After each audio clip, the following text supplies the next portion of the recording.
कहानी नाइंसाफी का अंजाम। अकबर साहब एक बहुत ईमानदार और मेहनती इंसान थे। उनके 2 बेटे थे, बड़ा बेटा अदनान और छोटा बेटा फैजान।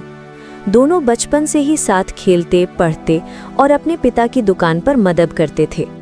अकबर साहब ने अपनी पूरी जिंदगी मेहनत करके एक सुंदर घर, थोड़ी सी जमीन और एक छोटी सी दुकान बना ली थी। समय बीतता गया, अकबर साहब बूढ़े हो गए। एक दिन उन्होंने दोनों बेटों को बुलाया और कहा, बेटो, मैं चाहता हूं कि तुम दोनों प्यार और मेल जोल से रहो। जो कुछ मेरा है मैं उसे तुम दोनों में बराबर बांट रहा हूं। दोनों बेटों ने वादा किया कि वे हमेशा एक दूसरे के साथ इंसाफ करेंगे। लेकिन वक्त के साथ सब कुछ बदल गया। अकबर साहब के इंतकाल के बाद अदनान के स्वभाव में बदलाव आने लगा।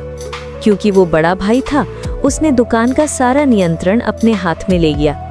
फैजान छोटा था लेकिन ईमानदार और नरम दिल वाला। वो हर दिन दुकान पर आता, काम करता, लेकिन अदनान अक्सर उसे मुनाफे में कम हिस्सा देता। कभी कहता, फैजान, कारोबार अच्छा नहीं चल रहा, बाद में दे दूंगा, और कभी झूठे बहाने बनाकर उसका हिस्सा रोक लेता। फैजान चुप रहा, लेकिन अंदर से टूटने लगा। एक दिन उसने अपनी माँ से कहा, अम्मी, शायद गलती मेरी ही है। भाई मेरा हिस्सा नहीं देता पर मैं झगड़ा नहीं करना चाहता। माँ की आंखों में आंसू आ गए। उन्होंने बस इतना कहा, बेटा, सब्र रखो, अल्लाह इंसाफ करने वाला है। कुछ महीने बीत गए।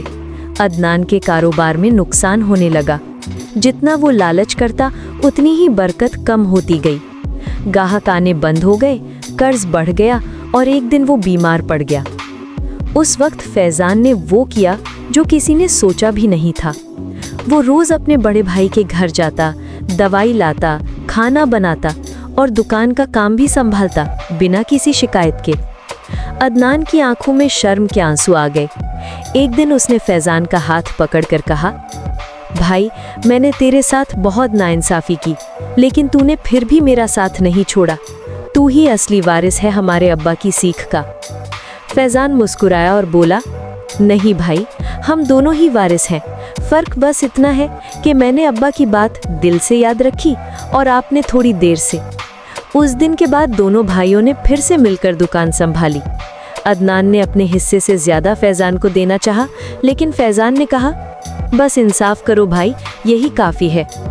इस तरह दोनों भाइयों ने अपने पिता अकबर साहब का सपना पूरा किया, प्यार, एकता और ईमानदारी से जीने का। कहानी से सीख, लालच थोड़ी देर की खुशी देता है, लेकिन इंसाफ और भाईचारा जिंदगी भर की बरकत बन जाता है।